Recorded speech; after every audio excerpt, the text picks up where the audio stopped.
Good morning, Wham Fam, podcast fans, and all you listeners out there, and welcome to episode 4 of Wine About Movies, the tasty bi-coastal podcast where we pair Hollywood's finest with some rather fitting fine wines. Sitting across from me, across the country, is the one, the only... Hey guys, Chelsea here, your favorite wine drinker, wine writer, blogger, and mind behind ChelLovesWine.com. Yes, and I am an LA-based filmmaker. My name is Brendan, and today, Chel, what are we corking in honor of this recently acclaimed film, The Disaster Artist? Based on a movie called The Room.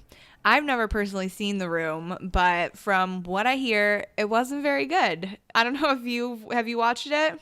I've seen enough. I haven't gone to one of the midnight screenings. It's on my list of soon to do. But yes, if it's anywhere near as bad as they say it is, I don't know if I'd make it through it to begin with. Yeah, so I was kind of struggling with coming up with a wine for this movie because this movie was a really good movie based on a really bad movie.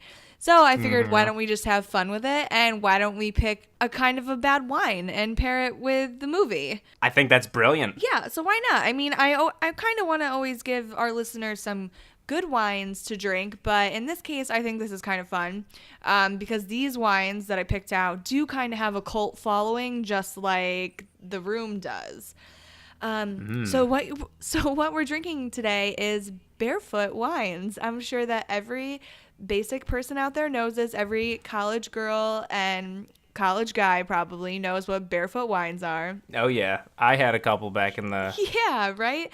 It's like comparable with Franzia almost, you know? So they're manufactured wines. Like a lot of money goes into making these wines. A lot of money went into making The Room. So I thought maybe this could be a fun pairing, you know? I'm excited to try because, again, I'm still diversifying my palate too, so yeah. Let's see. So these wines are really cheap to buy. So like you could buy a whole liter of wine for probably like $10. Yep, that's exactly. I've never seen a bottle this big before that I have today.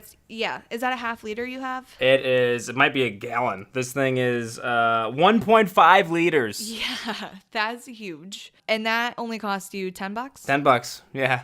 So it's because Barefoot is a type of wine that is called a manufactured wine.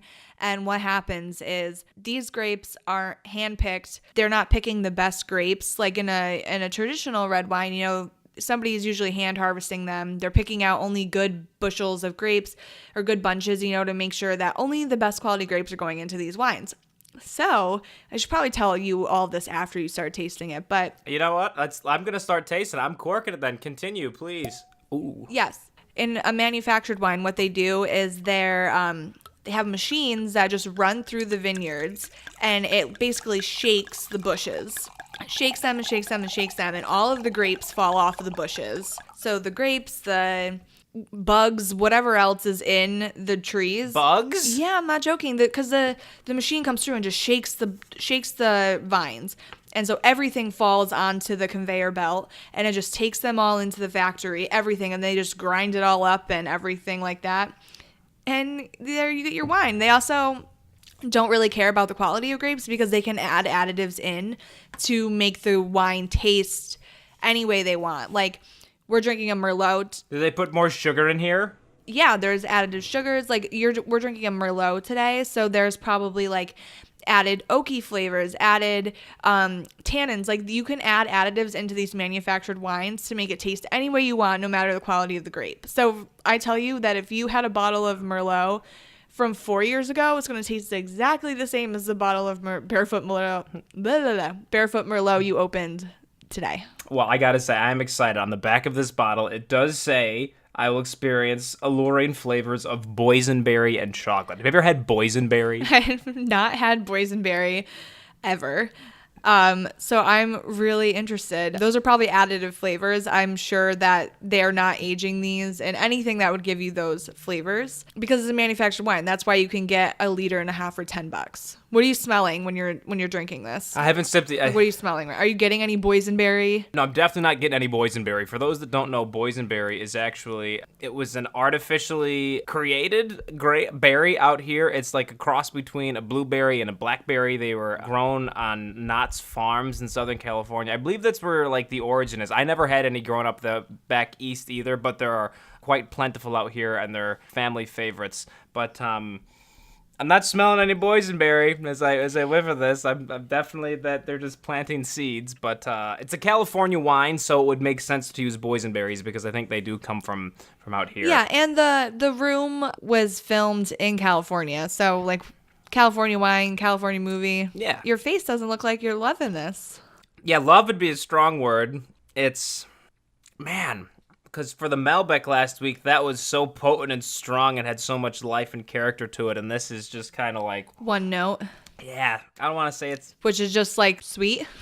It's not, it's like... There's a bit of sweetness to it, but there's definitely just as much sour backing it up, and there's maybe even... I don't know, it's not stale, but... I don't know. It's lacking a freshness that like a normal wine would give you. It's got a little bit of a bite to it. Yeah, You know and that's what I mean? that is what a manufactured wine will give you. There's not much life to that. There's not many layers. Like when you drink a really good wine, there are layers and complexity and a lot of good things that go into it. And Barefoot is kind of just one note, which I'm assuming the original Room was very one note too. Like he had good intentions to make a really great movie, and it just didn't happen. And I think that's what Barefoot has. They have really good intentions.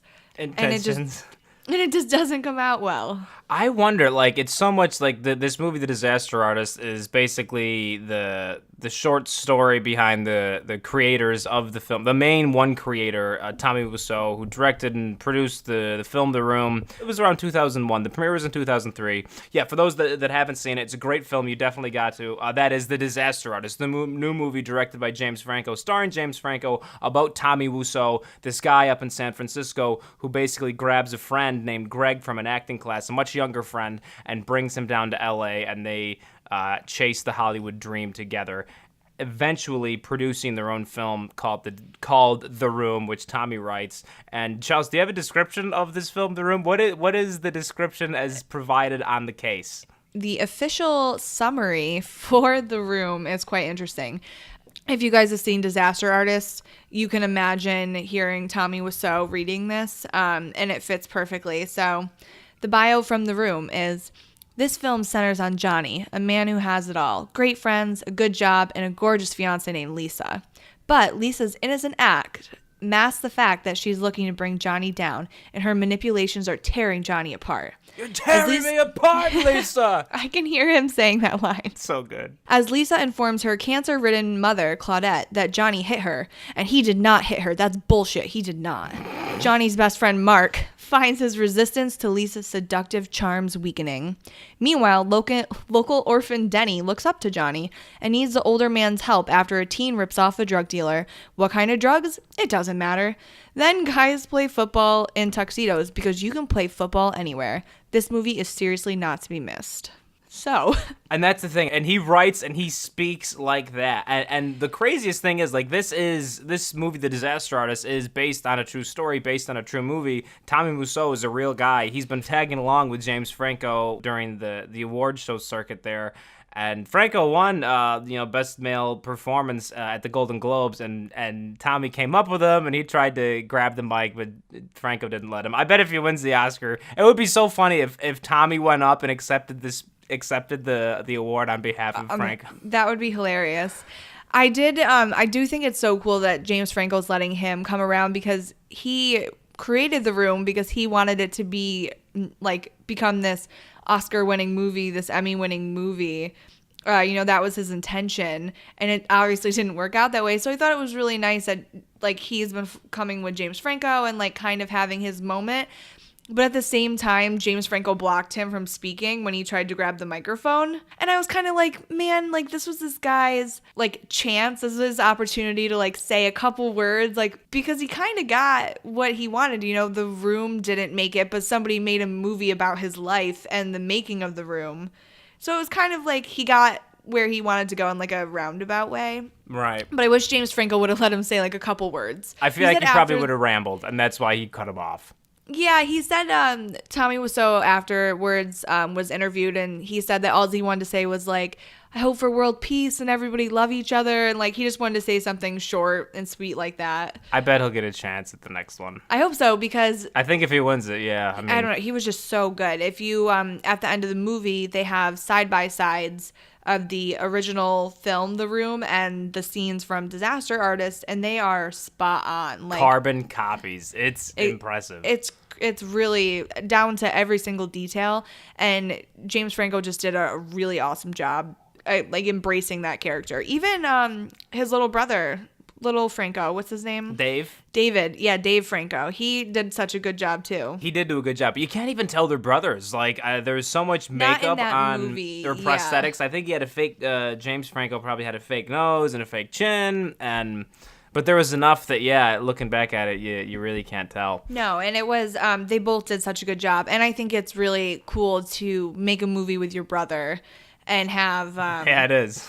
yeah, like, can you imagine you and Ian making a movie together? Well, secret, not so secret. Like the movie that I did make that we recently got a deal in China for, Ian wrote all the best punchlines for that. Yeah, for those listening at home, my younger brother Ian, 9 years younger than me, he's still in college. I produced a feature a couple years back, and Ian thinks he directed the whole thing when he was in like in 8th grade, and he helped out, but he had all the best lines. It is cool, yeah, because siblings, they can sort of fill in your creative gaps, and they sort of, when you grow up with someone, it doesn't have to be a sibling, but anyone that you really grow up with and that truly understands you that well, understands your sense of humor, can be a very strong creative counterpart if they're interested in that kind of thing too. I can imagine, doing that with Dave. I'm sure that was quite an experience.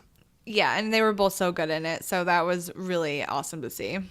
It was, and I found it intriguing that they framed the story around Greg, because Tommy, his character's, the Tommy character, the Tommy entity is never really going to change all that much. My favorite buddy movie around is probably Toy Story. There's Woody and Buzz really never changes tremendously. He goes from thinking she doesn't change too much, he just gets a little wiser and continues on, and that's sort of the Tommy character. They set this story up like, hey, this is going to be a story about Greg and this guy who tags along with this wild actor, filmmaker, zany character type, and eventually his story kind of gets overpowered by Tommy's, though, and it is a biopic. It's based on a true story. It's a lot of these best stories are better than fiction, and this one was too, but the Greg story got overpowered by Tommy at the end, and I was never really sure as to whether or not, I was kind of left wondering,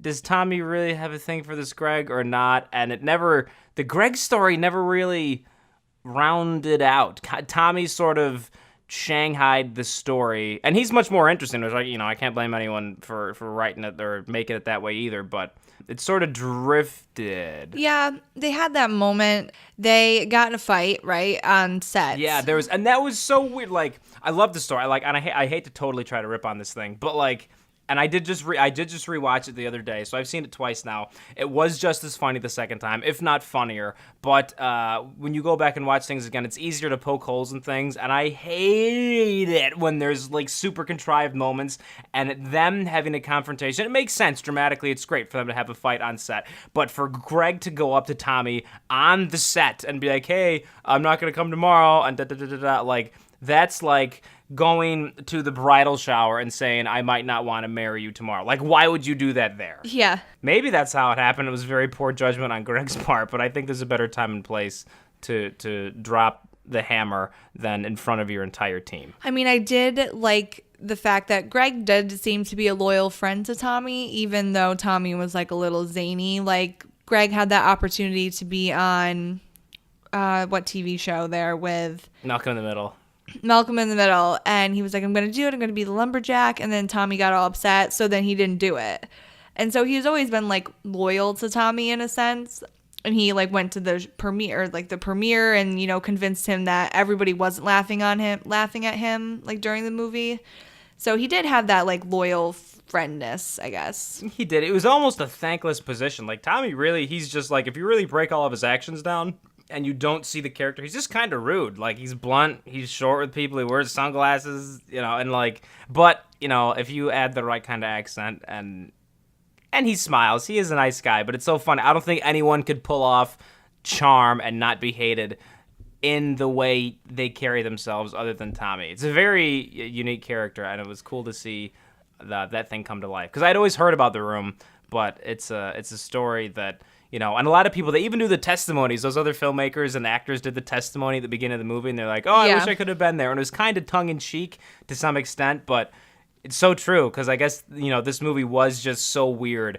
And it's, when you go and you're on a film set, like, the way they run these things, it's like, in some ways, it's kind of like a construction site, an artistic construction site. Everyone comes together, and, like, once cameras are rolling, all the attention is on right there, and the person who's running the show, and a lot of the times is on the camera, this Tommy character, like, when the boss comes in, he sits back and he puts his feet up on the desk, and he's wearing clown shoes, and everybody's watching him. It's okay for the boss to put his feet up on the desk, but then when he's wearing clown shoes, and he doesn't know he's wearing clown shoes, it's such a wild situation, I'm sure it was to watch. And of course, it went for 2 months and 20 days over schedule, and, you know, it seems, you know, I wish I could have been there. It does sound like it was a fun thing to be a part of. Was what we saw in the movie, like the behind the scenes of how the movie was being made, is that accurate to how actual movies are made? Is that actually what a green screen set looks like? And are there that many people? Like, is that how it actually looks? Yeah, that's pretty spot on. I mean,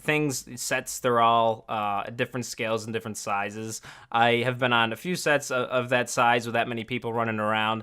And when you got like $5 or $6 million going into the movie like that one did, there's enough people there and enough time has been scheduled so people can really, you know, Tommy just showed up and he's like, oh, let's roll. You know, that one scene right before he has his first lines, and like, no, we need like 5-10 more minutes. And it's very, people move at a nice cadence. They give themselves the amount of time that's needed to make something like that happen. It's funny to just watch a deconstruction of that entire process, which makes me wonder, like, was he really trying to make a movie, or was it a great big publicity stunt? Who knows? But it was so funny to watch. And that one scene where he is about to have his first line and he's coming out of that little shed with the green screen in the background, and it's the line where he's like, I didn't hit her. That's bullshit. I did not. And he throws the water bottle.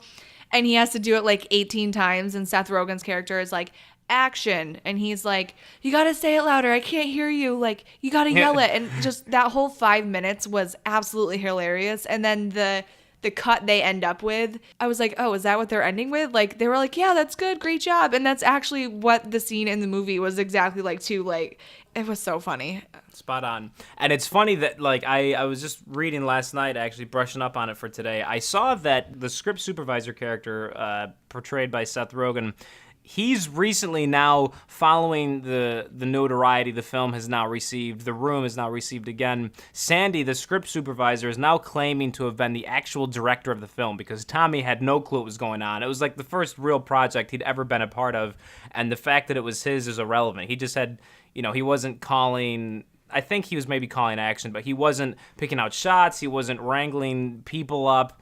So the script supervisor is now staking claim as to that he was the real director of the film, because Tommy was just being Tommy. Interesting. Can you explain for maybe myself and listeners who don't know, what does a script supervisor do versus a director versus a producer? So a producer is a very open-ended term. They're the people that put this show together. A producer could be, usually an executive producer is the people on the studio side of things, or they're the main financiers behind it. Producer is probably the most open-ended term there is. It's anyone that really helps contribute to the production, whether it's assembling a lot of people in the post-production side of things, or helping the show itself come together, or even with publicity. Anyone that helps pass the baton along, because a film is very much like a 4 or 5 stage process. There's development, and then there's production, and then there's the editing, and then there's the marketing and premieres.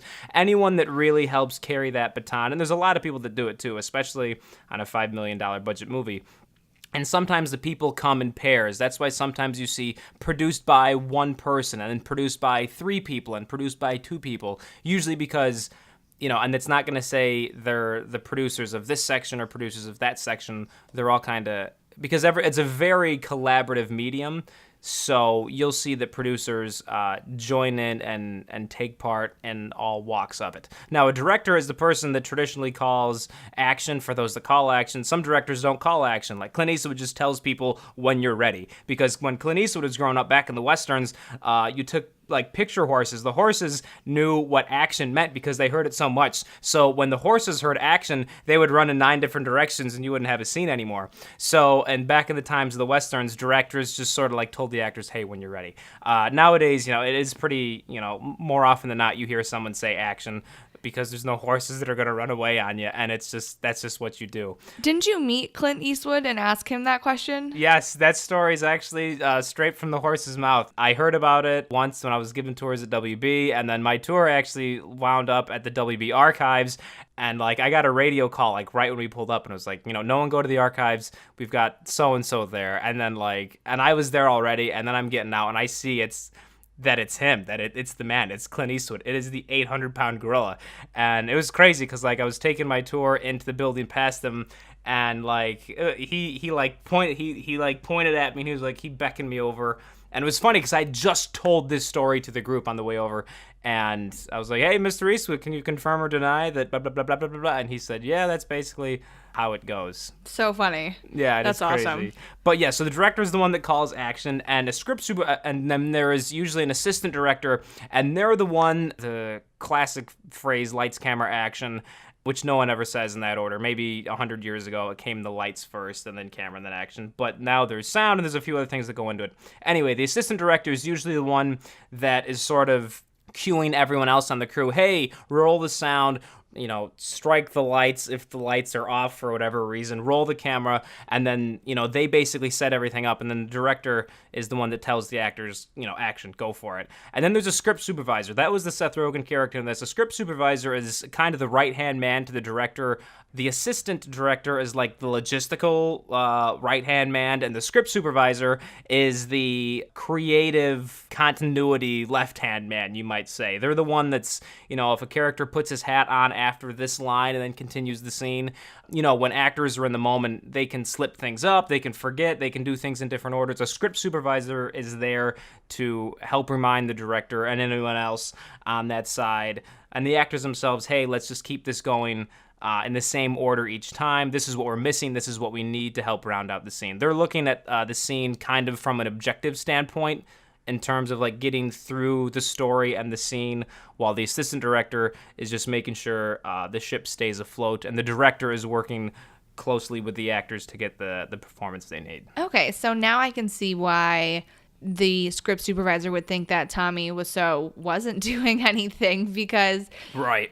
I feel like it'd be very hard to be a director, like direct a film and act in a film, and I'm assuming he produced the film too. Like he was all of these things. So I can see why that would be really difficult, because in the movie, he didn't do anything besides yell action and then have his scenes and show up late to work and, you know, whatever.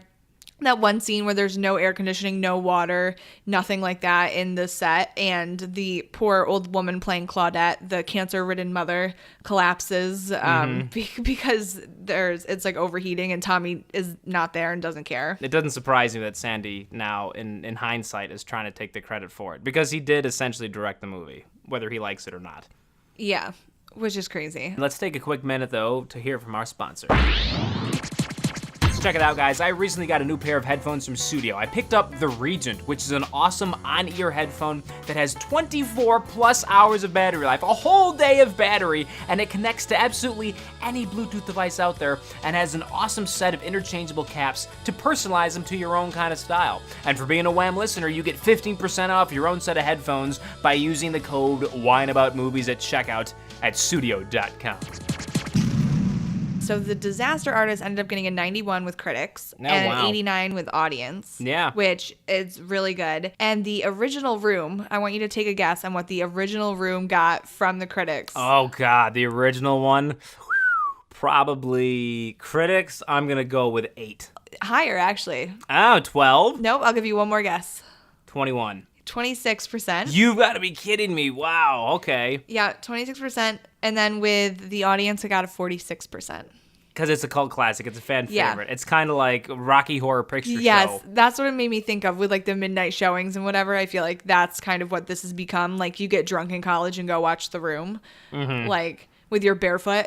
With the barefoot, yeah. And I feel like, man, the barefoot probably pairs quite well. Yeah, especially if you're in college. Yeah, exactly. Yeah. It would be perfect. You don't seem to be making a huge dent on your 1.5 liters. No, I mean, I'm taking my time with it. I mean, I am enjoying. Don't get me wrong. It's well. Personally, I love to take Barefoot. So listen, if you're gonna get Barefoot to watch this movie, I think it's really fun to make them into like a cocktail almost. So like a wine spritzer almost kind of vibe. So you could even mix like the wine with some Coca-Cola. I know that sounds weird, but it's like a decent mix is red wine and Coca-Cola. And you make like a little fun spritzer. Ooh. We should do the weekly recipes with these things too, because you've always got something. We totally could, because we had white wine margaritas. Margaritas, and now for Jumanji, spritzer.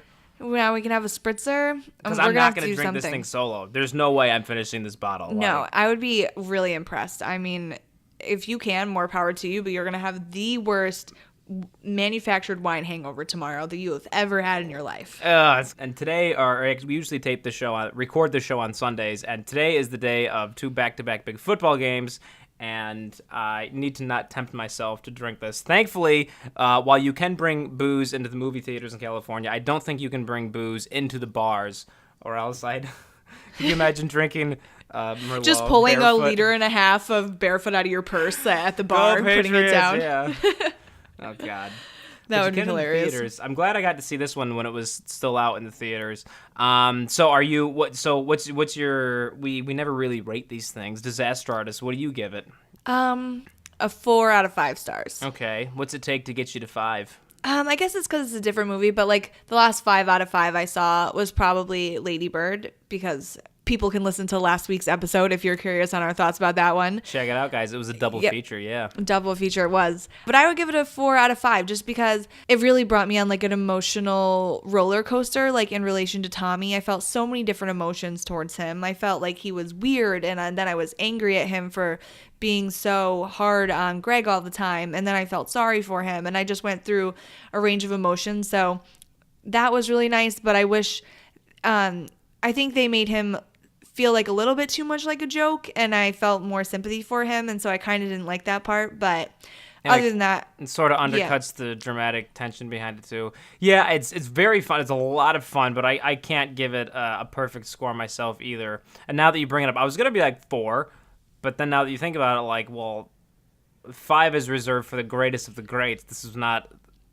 Maybe I'll go like a 3.8. No, I'll go 4 too. But the reason I can't go 5 on this, different kind of movie. This isn't trying to be Lord of the Rings. Different kind of movie. There were a few key moments in the script that seemed so contrived. Like, there's no way, one, you're going to bring your girlfriend to the meeting you're going to have with your friend to say, hi, movie now. They draw it just to add the tension to it. Like, there's certain things that just seemed a little. He didn't need to bring his girlfriend to that conversation. He didn't need to have a showdown on set with him about whether or not. You don't bring up whether or not you conduct the show or not. And then the big ultimatum that, Tommy throws Greg is, hey, can we move this shoot a day because I booked something huge? And I don't know if that actually happened. It felt very contrived because there's no way they couldn't have moved that. Like, that's saying, Chelsea, I can't tape on Sunday. Can we tape on Monday? And I'm sure you would say yeah, but it's just I would say no, Brendan, and we are canceling the podcast right now. Done. That's what it's. You see, and that's ridiculous, and exactly with this, and that's why there are a couple things. I love the characters. I love the story. Had a great, even though Greg got kind of overshadowed, and I never really. Besides a few contrived moments in the script. And it's a tough balance because there's contrived and there's cheesy, and those aren't too far apart, and any really good moment is always cheesy in a sense because it works.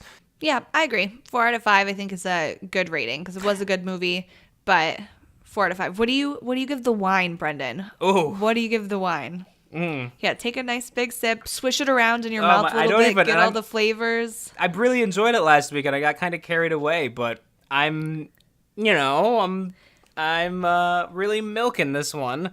Yeah. So usually when we're recording, guys, Brendan and I will have like 2 or 3 glasses of wine because we usually like what we're drinking. Brendan has been milking the same exact glass for the whole entire segment. Has been the whole glass, hasn't it, too? Wow. Yeah, I'm usually like, oh, wow, I shouldn't have this second. Wow. Yeah, no, and this is... It is what it is. It's Barefoot. It's the perfect wine to take to go see the midnight showing of The Room while you're in college. I wonder if there's one here. They have Rocky Horror Midnights. I haven't seen a Room Midnight, though. Do you know, I didn't ever do the Rocky Horror film in college. I never did that. Oh, when you're here, Chelsea's coming out west. Folks, fans, let us know what Chelsea should do when she's in California. Yeah, and it's really embarrassing. I've never been to California. She's Miss Wine Girl. She's going to have a blast. I know, I'm Miss Wine Girl. I've never been to California. I've done all, I've done all the East Coast on wine and Europe and all these great places, but I've never done the Holy Grail, which is Napa or Sonoma.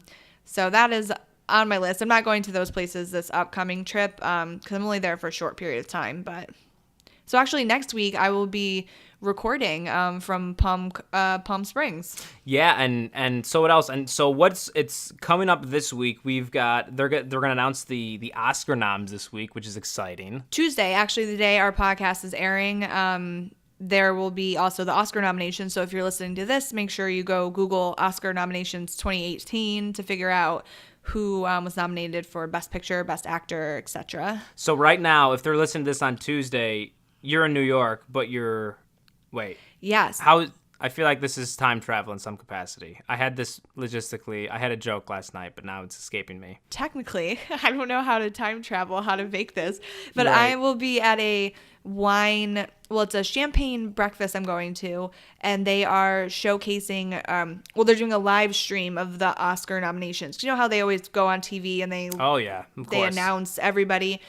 I don't know who the announcers are this year of who's reading off the nominations, but they usually pick people I feel like who are getting nominated to do it. I'm sorry, I just tried to take it like a chug, like a good swig of this. No, it's just like, I don't know how alcoholic it is, but I can really like maybe It should say the percent on the bottle. 13%. 13%, which is on the higher end of wines. Usually wines have a really, really large range in alcohol content. But they add more alcohol in that because they taste not that great. So more alcohol, at least just getting you drunk if you're going to Yeah, drink I guess something maybe like that's probably the real point of it. I could see this going around an entire sorority, just like this is yeah, that would work. Yeah, Yeah. it's very Pass, chug. I wonder if There you go. yeah, pass chug exactly.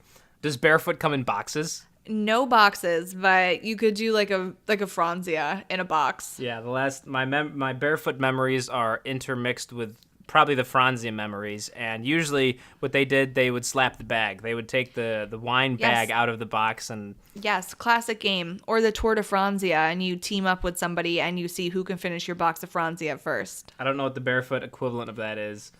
Give me time to think of a punchline. That would probably just be like a bottle race, like who could take that down. But I don't support that at all, guys. Like, no matter your age, there's no need to be chugging barefoot out of the bottle. No, I'm gonna make the spritzer for sure. Let's one more time. What's the recipe? What's the idea with this? I'm thinking you could just do red wine and Coke. Oh, that's sweet. It's like rum and Coke, but wine and Coke. Yeah, they do it in Germany. I forget the proper name for it, but it's half beer and half Sprite, or half beer and half Coke, and they kind of make it's like a shandy almost. Wirklich, das wunderbar. Yeah, so it's not like a shandy with lemonade and beer. It's kind of like a Coke and wine, and it's called Calimocho. I'm really pronouncing that wrong. Calimocho. I think I'm pronouncing that really wrong. It's got an X in it. Sounds It's exotic. Calimocho. Calimocho. It's a very popular Spanish cocktail that is served in many bars. Yeah, it's from the Basque region of Spain, and it's Coca-Cola and wine. There's your recipe for this week. It's not good at all. Yeah, I will give it a whirl because this is not being finished on its own. You need some friends to help out with that one. Yes, I will beckon the roommates. I'm sure they can help out.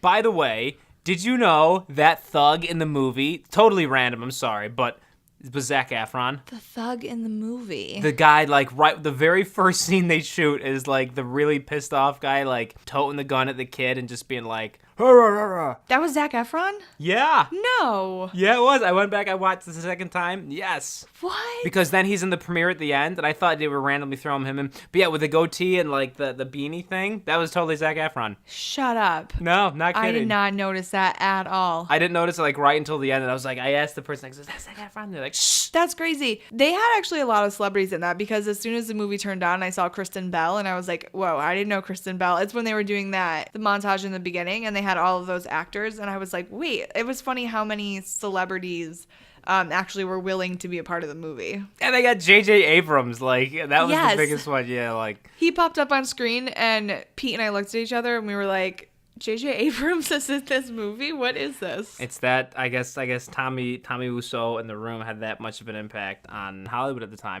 Because it's a cool story.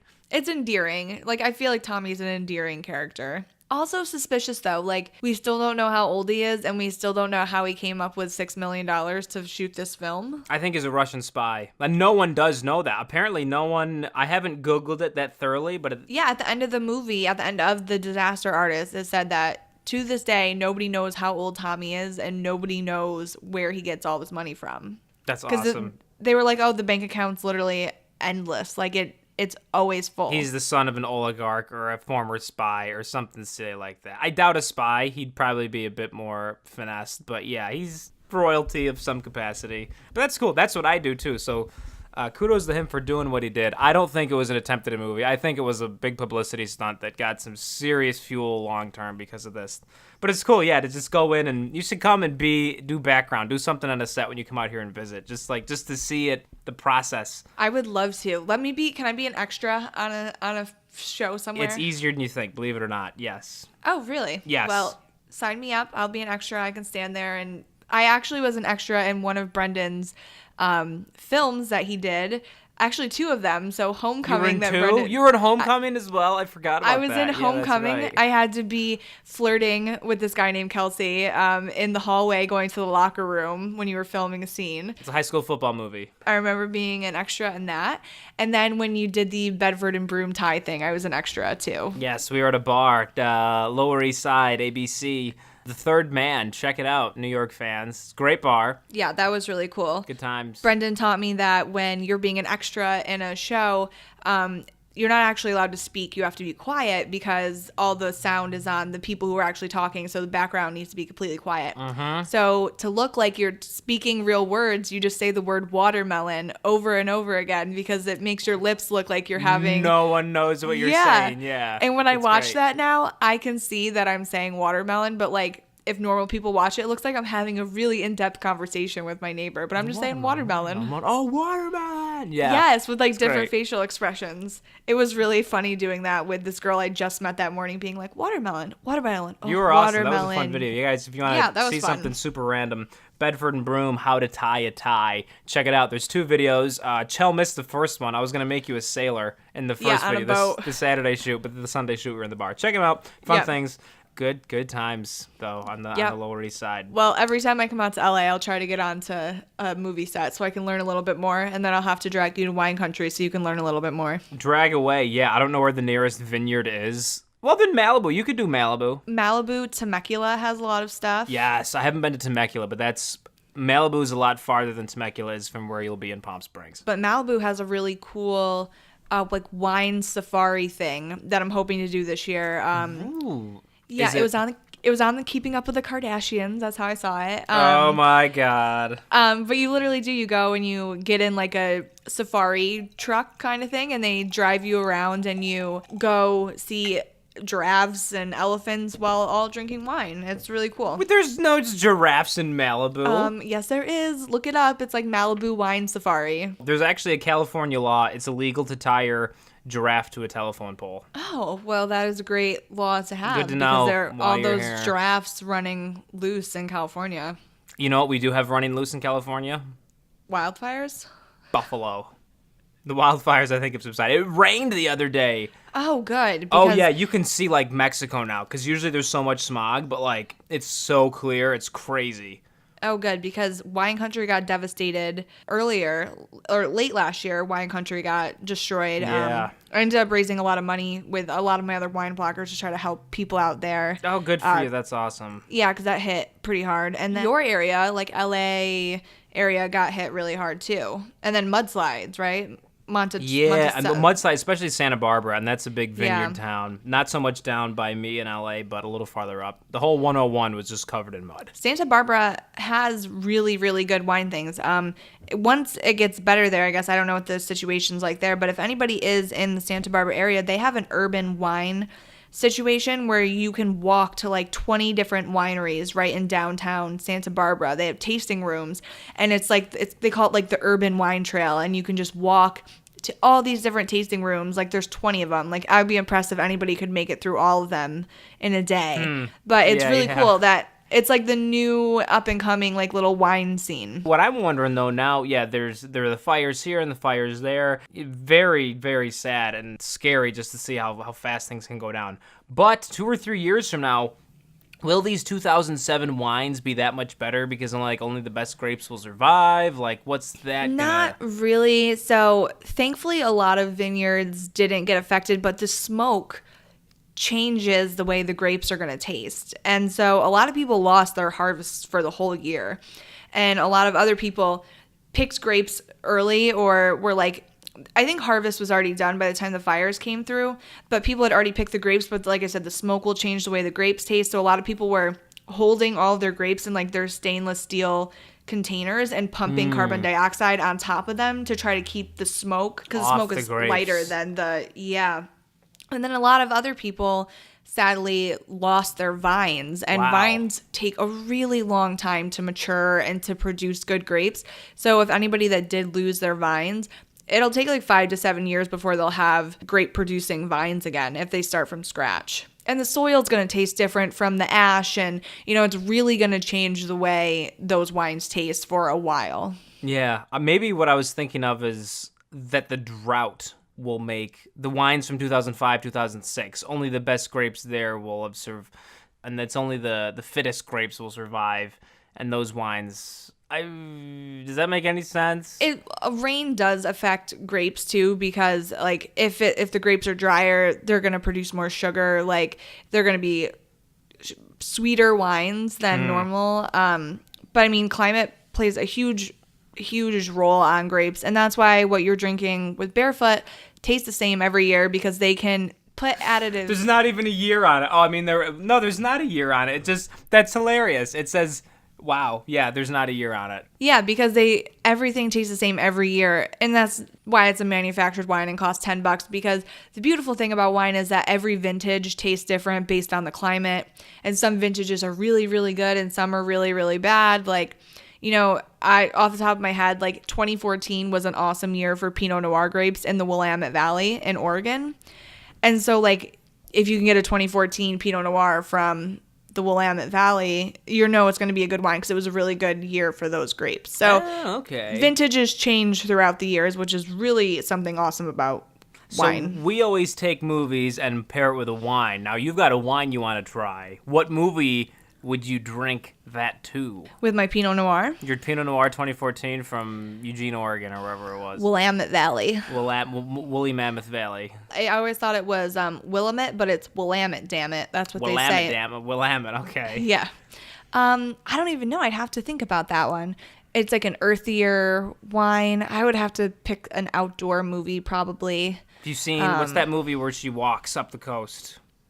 The Wild. Oh, I never saw that. I saw that with Jory. Jory came out here, and he and I saw that at the TCL Chinese Theater. That's like, isn't that like a chick flick? Kinda, yeah, but it was going. It was like he wanted Jory.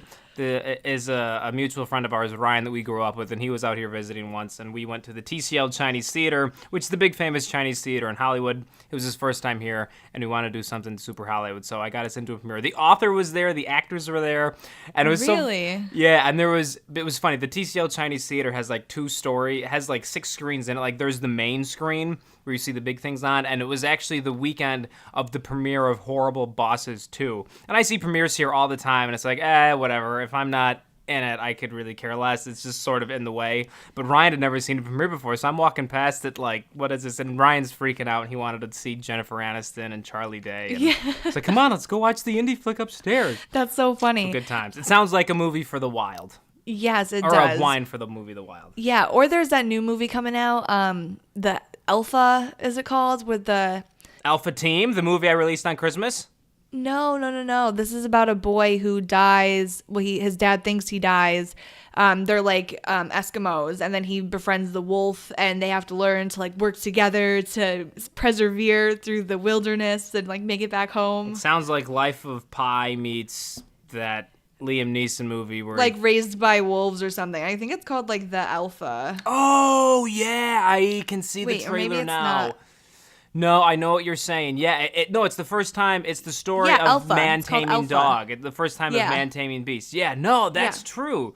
Interesting. Yeah, that doesn't come out till the end of this. This doesn't come out till September 2018. Well, yeah, because it's going to be a whole bunch of wolves and they're all going to be CG. That's going to be a really cool story. Yeah, I guess that's the moment of man taming beast. You can look out for podcast number 35, Alpha, coming September. Chel, so what else do you think? Any other thoughts on The Disaster Artist? I thought it was great. 4 out of 5. I think James Franco was great. I think he's usually great in all of his movies. Taking it. I'm giving it the 4 for 5 too. Right on, gang. Well, thanks for tuning in again. By the time you're hearing this, the Oscar contenders should be up. And one of these weeks coming up ahead, we're gonna try to bring in a couple guests to help us expand our perspectives and commentary, because there's so many movies out there. Let us know in the comments below if there's any in particular you think that are gonna win this, win that you just want to drink to. Let us know, because we're ready to cork and watch some flicks. Yes, and after you guys are done listening to this podcast, make sure you go check out Wine About Movies Instagram, where I will have up on the stories everything from my champagne breakfast and the live Oscar broadcast. So I'll have it all up on there, so it's like you were there with me. That's drinking champagne at 8 o'clock in the morning. So make sure you guys give us a 5-star rating. Make sure you subscribe, leave a review, comment what movie you would like us to do next, or what you thought of The Disaster Artist, or if you actually like Barefoot Wine. Would be interested to know. Yeah, I mean, if you're a fan, by all means, chime in. I feel like we totally ripped on it, but let us know what you guys think. And we did this movie per request, so if you have any other requested movies, if you really want us to watch something, let us know. Thank you for tuning in, Wham Fam, and we will see you next week. In the meantime, everybody, have a good week. Bye. Bye.